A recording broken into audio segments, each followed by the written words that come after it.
الحمد لله رب العالمين، نحمده ونستعينه ونستغفره ونستهديه، ونعوذ بالله تعالى من شرور انفسنا ومن سيئات اعمالنا. من يهده الله فلا مضل له ومن يضلل فلا هادي له، واشهد ان لا اله الا الله ولي الصالحين، واشهد ان سيدنا ونبينا محمدا رسول الله صلى الله عليه وسلم وعلى آله وأصحابه غر الميامين ومن تبعهم بإحسان إلى يوم الدين. وبعد أيها الحضور الكرام وأيها المستمعون، ما دار خطبتنا عن المحتضر أو حكم المحتضر. يقول تبارك وتعالى: ولولا إذا برقت الحلقوم هذا شيء غير يسير، لذلك شرع أن يكون عند المحتضر العاقل الذي يعرف شيئا من حكمه، يعرف المحتضر. امتثالا الإمام أحمد رحمه الله رحمة واسعة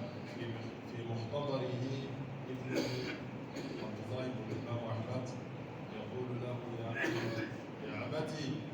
قل لا إله إلا الله، وهو يسمع عن أبيه يرد عليه: لا، لن أفعل، لن أقول. عجبا، رجل كإمام أحمد قوله هكذا. فأما عاد إلى عادته أخبرهم أنه كان يتحدث مع النبي صلى الله عليه وسلم، ليس كان صلى الله عليه وسلم يتحدث مع الشيطان، ليس هو يرد عن ابنه أو أنه أبى أن يرد بقول ابنه لا إله إلا الله. تنبه عليه an b'a fɔ ka waleɲuman dɔn ka barikada kanda masa don jurubu yafa masa de don ka kanda ɲini a fɛ a kan kanda ka jurubu yafa ɲini a kan jurubu yafa bɛnsema masa de don an b'a ɲini a fɛ a kan bɛn an sen ma a ka ko ɲuman bɛɛ lajɛlen na am sariya ka fɔ batoma lakikati ye n'ale Allah Ta'ala te am sariya ka fɔ Muhammad ya ka jɔn ye a ka ciden don kanda ko ɲini a fɛ a kan kanda ilani kisi ko ɲini a fɛ a ko gidi Muhammadu kan a n'a so kunkew ani maa o maa n'o tura Muhammadu kɔ ni ladege ɲumanya ye fo ka taa se o dɔ ma ani Allah Tabaraka wa Ta'ala fɛ a kan fara o jamakɔrɔ sugalilen kan balimaw kɛnɛ kana sigibagaw an ka walanda a ma fara fewu n'a bɛ kuma muhtadari kan muhtadaru ye jumɛn ye adamaden bɛ diɲɛ kan bɛɛ da wagati min ka bɔ diɲɛ kɔnɔ ni saya ye a kan ka mun kɛ a somɔgɔw kan ka mun k'a ye o kuma walanda tɛmɛnen fila min tɛmɛna an tun bɛ o kiitiw de fɔ a ko Allah Tabaraka wa Ta'ala ka kumakan bɛ yen n'a y'a yira an na k'a fɔ ko nɔgɔnin tɛ walanda tɛmɛnen an y'o ayaw dɔ fɔ o ayaw dɔw de ye Allah Tabaraka wa Ta'ala ko melekew de bɛ jigin ka na a b'olu ye k'a sɔrɔ a ma deli ka meleke ye a ka ɲɛnamaya kɔnɔ o tuma a ko aw ni bɛna se ngɔnɔ filɛli ma tuma min na aw minnu ye somɔgɔw ye aw minnu ye balimaw ye aw ɲɛ b'a la o wagati n'i ma kara bɛ ɲɔgɔn na gɛlɛya sugu bɛɛ jɛlen b'a kan a t'a dɔn a bɛ bɔda k'a ye cogoya min na dɔkitɛriw bɛ wele salolikɛlaw bɛ wele nka an t'a dɔn ɲama bɛ k'a ma cogoya min na fo n'a kɛra ni Allah Tabaraka wa Ta'ala ka dɛmɛ ye o tuma sariya o de la a y'a ɲini hakilimaw baaligu min bɛ fɛn dɔn a ka diinɛ na o de kan ka kɛ banabagatɔ kɛrɛfɛ walima saya taamasiyɛn yera maa min na yalasa k'a tigi dɛmɛ ɲɛnamaya kɛra min labɛnni na n'o de ye dɔnbaga dɔw ka kuma ɲɛnamaya mun bɛ kɛra ka examen 3 min labɛn yalasa ka se ka tɛmɛ ni bɔ wagati y'a dɔ ye k'a yiri la ko ni bɔ wagati ka gɛlɛn Imam Ahmad bin Hanbal an bɛ jɛlen b'a dɔn cɛ min don diinɛ cɛ b'a dɔn nka nin dɔ gɛlɛyara bolo dɛ wa kabako kɛra n'a dɔnna ni muhtadaru ye Imam Ahmad ka muhtadaru de la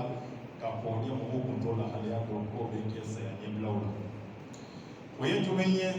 hadisa y'a fɔ an ye komi an y'a kalan hadiwalanda tɛmɛnenw na cogo min ka fɔ sɛfan bɛna kuma ni sabagatɔ ye a b'a la baro i somɔgɔw filɛ u y'an t'i ma bi minɔgɔ b'i la o de ka ji d'i ma lajarabili kuma caman Imam Ahmad ka muhtadaru la o sɛfana kelen de nana tuguni a bɛ ka kuma n'a ye u bɛ ka ɲɔgɔn dalaminɛ a bɛ k'a fɔ a ka nin fɔ Imam Ahmad b'a fɔ n tɛ ko y'a sɔrɔ den ye sɔmi sɔrɔ a la tuma min o fɛnɛ sigilen don a kɛrɛfɛ o bɛ k'a fɔ wa a fɔ la ilaha illallah a fɔ la ilaha illallah olu t'a dɔn olu tulo b'olu ka kumakan de la nka u t'a dɔn k'a fɔ Imam Ahmad ni fɛn wɛrɛ bɛ kuma na ale balila ka min mɛn o de ye n tɛ ale y'a mɛn ale y'a fɔ de ko a fɔ la ilaha illallah ale balila k'a ye a ko de n tɛ a t'a dɔn n tɛ fɔra kun min na ale ɲɛna n tɛ fɔra ale ka kuma in de ma o tuma ale y'a kɛ kasi faba kɛra Abdullahi ye kasi daminɛ cɛ komi Imam Ahmad mɔgɔ jɔlen komi Imam Ahmad ni jɔli bɛ kɔfɛ ni cɛsiri bɛ kɔfɛ saya wagati ka dɛsɛ ka la ilaha illallah fɔ baden ni de kun ye sahabaw ni tabiinaw salafu minnu tɛmɛna olu ka sanu sɔrɔ kun ye nin de ye ko kari sabagatɔ ma ka laban kɛ la ilaha illallah de ni dɛsɛra k'a fɔ o ye kabako de ye olu bolo i b'a ye n'a fɔra dɔ min n'a fɔra ko mɔgɔ min de sabagatɔ ye la ilaha illallah fɔ o de bɛ kɛ sanu ye anw bolo a bɛ kɛ kabako ye anw bolo parce que a tɛ ka kɛ ka caya nka olu fɛ n'i m'a fɔ o de ye kabako ye n'i m'a fɔ o de ye kumasuli ye o de kun y'olu ka wagati de ka lahalaya ye o la an b'a ye k'a fɔ an y'u ka lahalaya sanni dugu de don ka ca kosɛbɛ ale bɛ nin gɛlɛya la tuma min a ɲɛma tigɛra a lafiyara dɔɔnin o bɛ kɛ dɛ tuma dɔ la banabagatɔ bɛ tunaw la a t'a dɔn a bɛ yɔrɔ min ye a bɛ kuma fɛ a tɛ se k'a ka kumaw jaabi walima a bɛ fɛn minnu fɔ aw yɛrɛ t'a dɔn a ka laɲini ye mun ye a bɛ ka mun de fɔ o bɛ kɛ koyi tuma min a lafiyara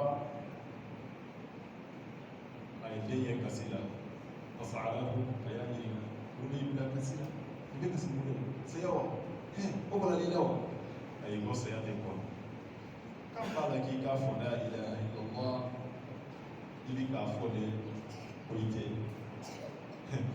a ko ne n'aw tɛ la ilaha illallah fɔli tɛ jɔ la ilaha illallah fɔli tɛ jɔ si baara taciyɛlɛ nin de nana ko a b'a daji n ko n tɛ sɔn de ma n bɛ ale de ma n bɛ k'ale de jaabi i hakili to yɛrɛ la dɛ wallahi i ye cɛya baaraw kɛ diinɛ kɔnɔna na i ye cɛya baaraw kɛ sigida la bɛɛ sɔnna k'i ye alamɔgɔ ye nka kana tɛgɛrɛ fɔ i yɛrɛ kɔ folikɛbaga ninnu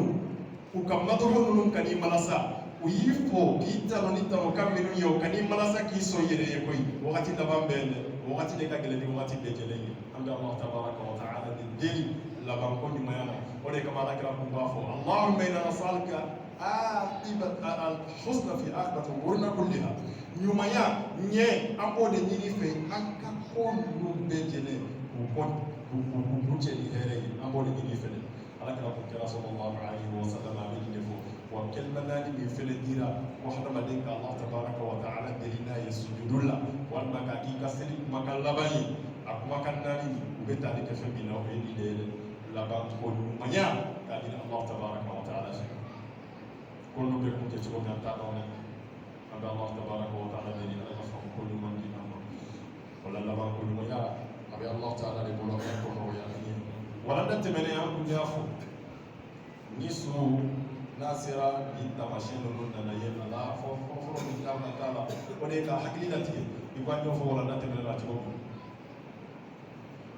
wa yuhadithahu aw an yudhakkirahu bil ayati wal ahadith ar-raja'i hadisa minnu ani kuranɛ aya minnu bɛ jigiɲumanya ko fɔ k'o dɔ fɔ a kɛrɛfɛ an ko Abdullahi ibn Abbas a y'a kɛ Umar ibn Khattab la sahaba caman bɛ yen nɔ n'o ɲɔgɔn kɛr'u la Umar ye cɛba de ye a ye kɛlɛw de kɛ a ye jihadiw de kɛ o cɛ in mɔgɔw nana sigi a kɛrɛfɛ muhtadaru la k'a hakili lajigin mais o de la an b'a fɔ nin fili ninnu de a b'aw ka karamɔgɔw de la fɔlɔ mɔgɔw kan k'a dɔn olu minnu fɛ olu de tɛ k'a kɛ kabako o tuma ni sahababa ninnu ye nin baara kɛ a kɛra Umar la i bɛ cɛba jumɛn ko ka tɛmɛ Umar kan Umar radiyallahu anhu ko Abdullahi ibn Abbas y'a k'a la Aisha a y'a kɛ o tuma nin kɛra sahaba caman de la muhtadaru waati la ka kuma n'u ye k'u hakili latigɛ k'a yira k'a fɔ ko min b'u ye u bɛ ka bɔ hɛrɛ dɔrɔn de la ka taa hɛrɛ balabala la hɛrɛ ture la min tɛ kɔtigi k'u hakili latigɛ ni ko ye o la a ka kan ka hakili to o la o ye sigiyɔrɔma fɔlɔ ye ni o bangera o kɔfɛ an ko istihbaluhul qibla k'a ɲɛsin kɔrɔ ma k'a da a kini kɛrɛ kan k'a ɲɛsin kɔrɔ ma saya taamasiyɛn yɛrɛ a la o ye sigiyɔrɔma filanan ye an bɛ segin fɛn ninnu kan an ka laɲini tɛ k'u fɔra wala da tɛmɛnen na dɔrɔn dɛ an ka laɲini ye u ka faamuya de wa laɲini belebele ye min ye u ka baara anw de ye silamɛw ye nin bɛ k'anw de ka hɛrɛ fɔ wa an ka hɛrɛw kuncɛ wagati ye saya wagati de ye n'a fɔra min kan ka kɛ n'o ma kɛ o wagati la kabako de don a ka k'anw de ka hakili to o la wa fɔli tali ka segili o tɛ kɛ an makoba ye min kan ka kɛ sigiyɔrɔma filanan na ni saya taamasiyɛn yera istihbabuhu a kanunen don istihbaluhul qibla k'a ɲɛsin kɔrɔ ma kira sallallahu alaihi wa sallam an ko a ka voyage sen fɛ a n'ale Madina u y'a ɲini a ye ɲininkali kɛ a kɛra cogo di u ko ko kɔrɔ fa kɛlen a fatura de ko kira ko a fatura ko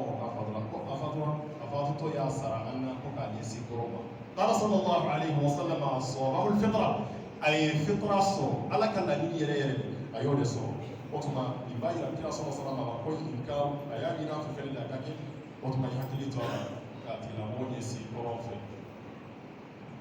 a k'a ɲɛsin kɔrɔ ma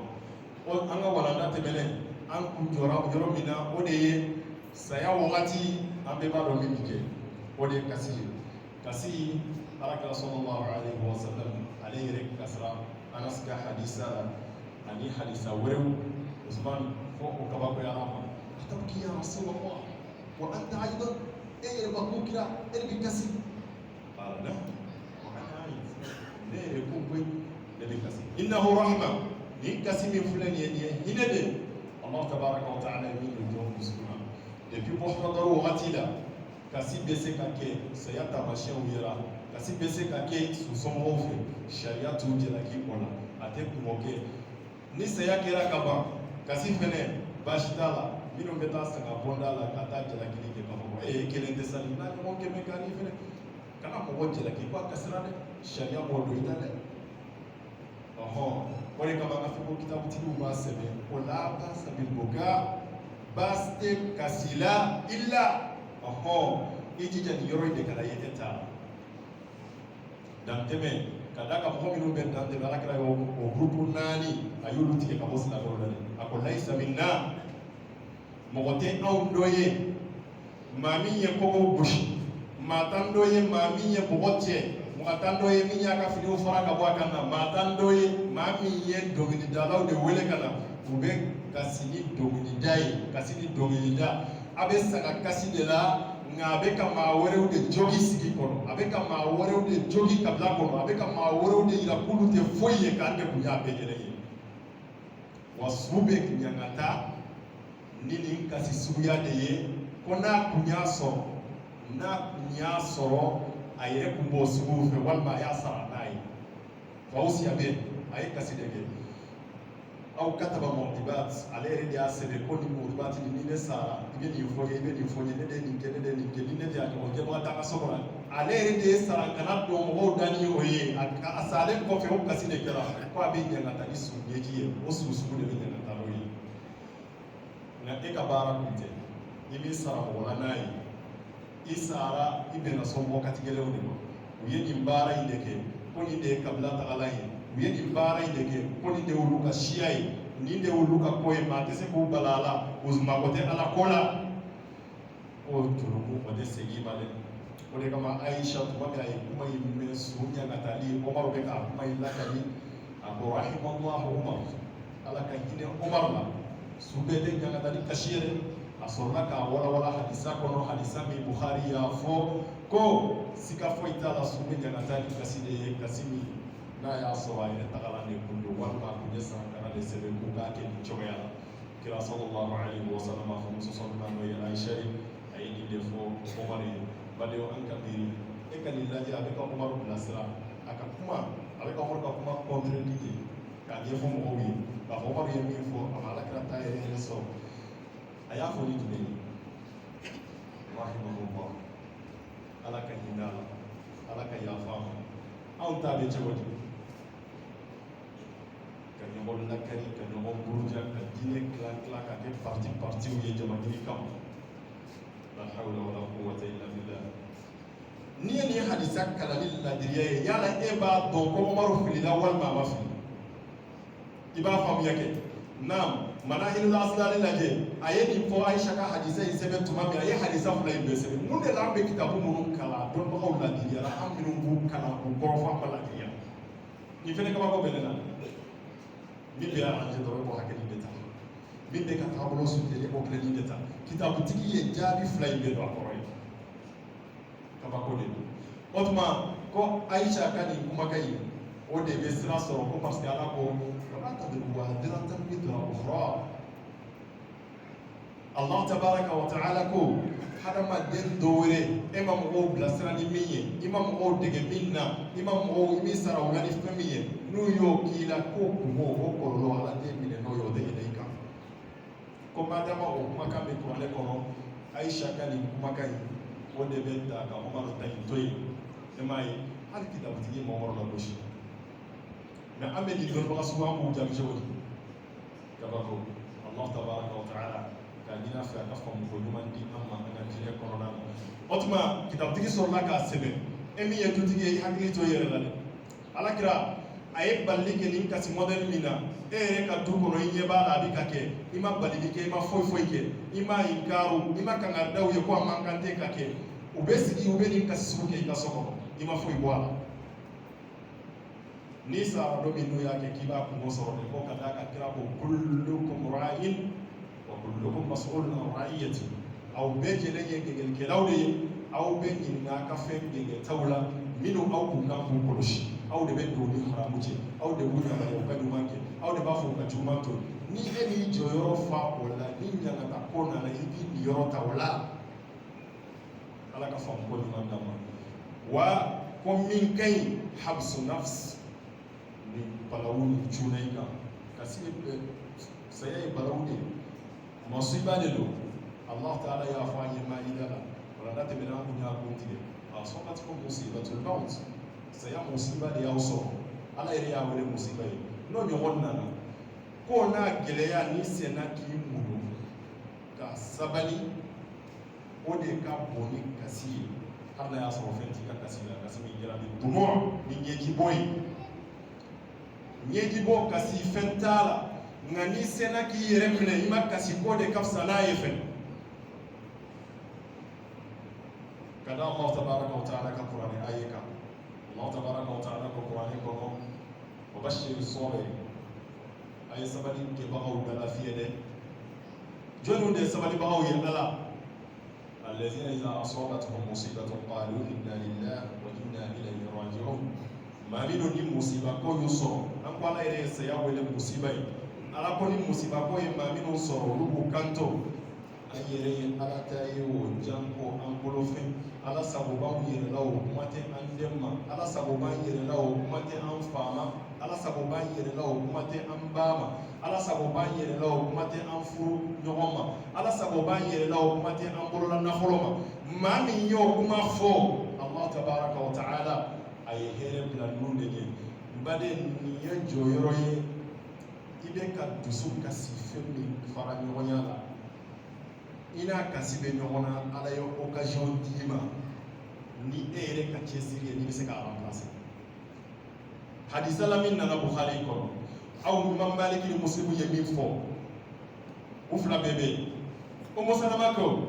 Alakira sallallahu alayhi wa sallam tuma min a dɔnna ale kan Aba Salama fatulen a y'a sɔrɔ ale bɛ kasi la a y'a yamaruya ni kuma ye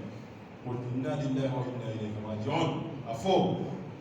Allah subhanahu wa ta'ala yanda aw ye ala de ta ye wa aw ye kosiri fɛnw ye ka taa ala de ma ala de sago b'an yɛrɛ la ko kira ye ɲinina ale fɛ a ka nin fɔ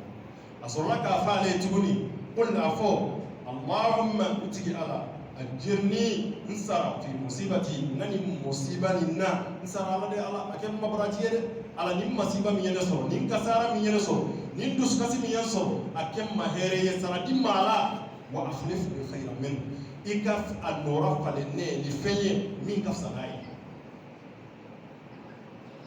hadisa laban ka ko mumin silamɛ si de t'a fɔ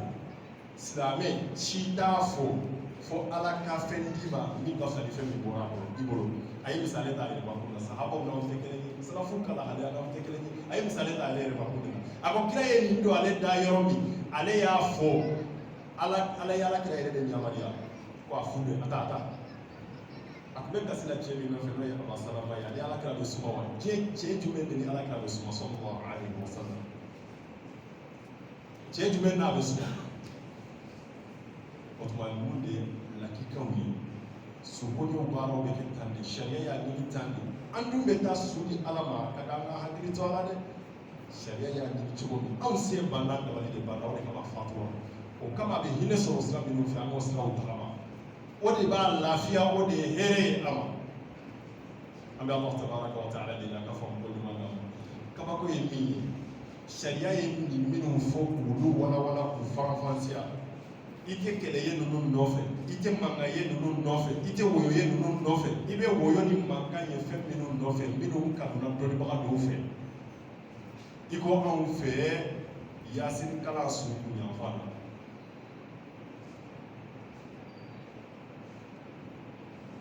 ne b'a fɔ bolomɛ yɔrɔ t'i bolo bolola yɔrɔ t'i bolo a la dɛ wa ne t'i contrôle a la mais fɛnw de bɛ su koɲɛ la minnu ka gɛlɛn n'a ye wa anw y'a to a kun ka fɛnɛ dɛ an bɛ k'a kɛ su salen kɔfɛ e bɛ k'a ta dɔnnibaga minnu ka kuma ma Malikiya la Ibn Habib ale dɔrɔn de y'a fɔ ko a bɛ se ka kɛ Malikiya cɛw bɛɛ la Imam Ahmad y'a fɔ Imam Shafi'i y'a fɔ ko a bɛ se ka kɛ wa u ye suran wɛrɛw fɔ minnu tɛ nin ye koyi ni makaran geleya dogo ni makara na geleya ka arati kala avec kala suku nya fafe mais nunu makante ke nunu do fi am fe ko makambe woni ni de la parce que ni mo ni na yasir kala ba le na yasir kala so ba kuna ale na yasir kala so ba kuna parce que de on ba y parler ba de ko e ko ni alors on va sonner ni de la wallahi hine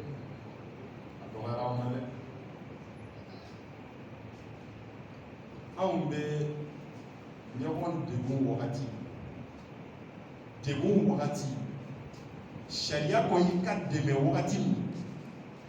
an ka karamɔgɔw yɛrɛ bɛ dumuni kɛ ka bɔ i kun wagati min na e ko k'anw to tan